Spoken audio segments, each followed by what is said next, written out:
साथ ही उम्मीदवारों की अगली सूची पर चर्चा के लिए कांग्रेस सीईसी की बैठक होगी। पीएम मोदी पलक्कड़ और सलेम में होंगे और पशुपति कुमार पारस बीजेपी की हार के एक दिन बाद कैबिनेट मंत्री पद से इस्तीफा दे सकते हैं। मुख्यमंत्री एकनाथ शिंदे के नेतृत्व वाली शिवसेना और अजीत पवार के नेतृत्व वाली राष्ट्रवादी कांग्रेस पार्टी एनसीपी के बाद भाजपा महाराष्ट्र में सत्तारूढ़ गठबंधन में एक और पार्टी लाने की तैयारी कर सकती है।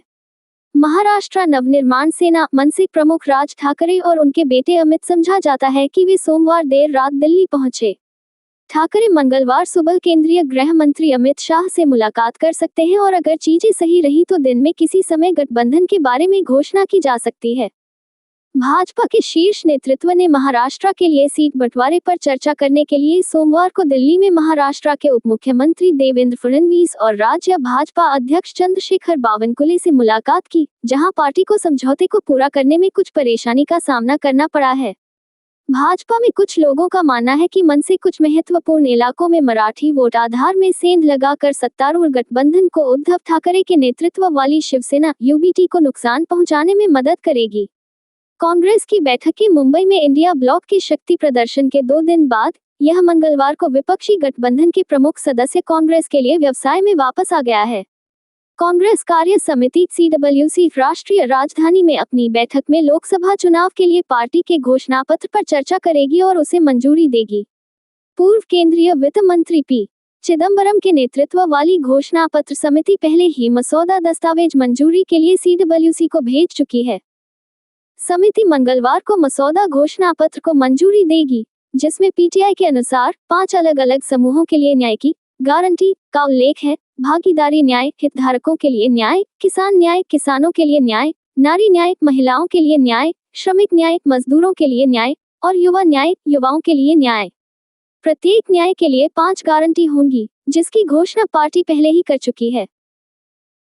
बाद में शाम को कांग्रेस अध्यक्ष मल्लिकार्जुन खड़गे अधिक सीटों पर उम्मीदवारों पर चर्चा करने और उन्हें अंतिम रूप देने के लिए पार्टी की केंद्रीय चुनाव समिति सीईसी की बैठक की अध्यक्षता करने वाले हैं।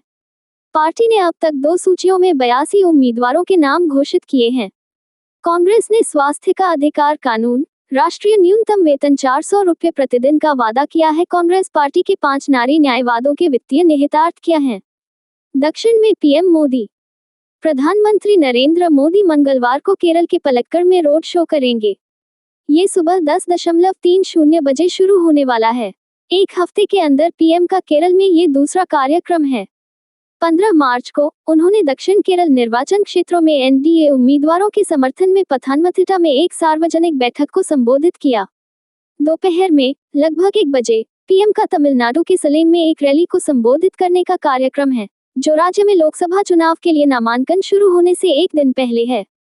तमिलनाडु, जहां भाजपा के पूर्व सहयोगी अन्नाद्रमुक को एनडीए के पाले में वापस लाने की संभावना नहीं है, 19 अप्रैल को पहले चरण में मतदान होगा। बिहार में क्या हो रहा है? नीतीश कुमार को एनडीए में वापस लाने के लगभग 2 महीने बाद भाजपा ने बिहार में एक और बड़ा बदलाव किया है और दिवंगत नेता के भाई और वर्तमान केंद्रीय मंत्री पशुपति कुमार पारस के बजाय रामविलास पासवान के बेटे चिराग के साथ रहने का फैसला किया है। भाजपा संतोष सिंह लिखते हैं, ने चिराग का पक्ष लिया क्योंकि उसका आकलन था कि चिराग ही असली दावेदार था। वह अपने पिता स्वर्गीय रामविलास पासवान की विरासत को आगे बढ़ाएंगे और पासवान वोटों पर पकड़ बनाए रखेंगे। हालांकि चिराग को एलजेपी की मौजूदा सीटों में से एक नवादा को बीजेपी के लिए छोड़ना पड़ा। खाद्य प्रसंस्करण उद्योग विभाग संभालने वाले पारस मंगलवार को केंद्रीय मंत्रिमंडल से अपने इस्तीफे की घोषणा करने के लिए दिल्ली में एक संवाददाता सम्मेलन को संबोधित कर सकते हैं। और ऐसा नहीं है कि सिर्फ पारस ही नाखुश नजर आ रहे हैं। उपेंद्र कुशवाहा खेमे से असंतोष की सुगबुगाहट आ रही है। कुशवाहा के राष्ट्रीय लोक मोर्चा को रोहतास जिले में कारा का निर्वाचन क्षेत्र दिया गया है, जिस सीट का उन्होंने 2014 से 2019 तक प्रतिनिधित्व किया था। लेकिन कहा जाता है कि कुशवाहा को 2 सीटों की उम्मीद थी, लेकिन उन्हें यह नहीं मिली क्योंकि एनडीए के भीतर उनका स्थान उनके पूर्व बॉस नीतीश के बाद से कम हो गया है। कुमार की गठबंधन में वापसी। कहा जाता है कि पारस और कुशवाहा दोनों विपक्षी भारतीय गुट के साथ बातचीत कर रहे हैं और पाला बदल सकते हैं।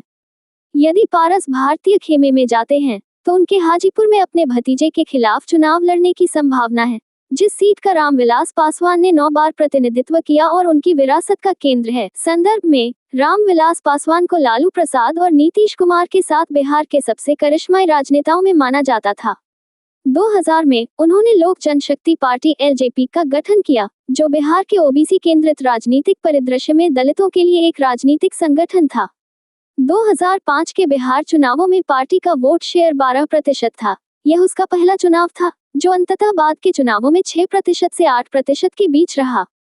2014 के लोकसभा चुनावों में उसने लड़ी गई 7 सीटों में से 6 पर जीत हासिल की और 2019 में उसने उन सभी 6 सीटों पर जीत हासिल की जिन पर उसने चुनाव लड़ा था। रामविलास पासवान की मृत्यु के 1 साल बाद 2021 में पार्टी विभाजित हो गई। हालांकि भाजपा ने शुरू में उनके भाई का समर्थन किया था, लेकिन पार्टी को अब विश्वास है कि चिराग उसे वही वापसी दिला सकते हैं जो कभी उनके पिता ने किया था।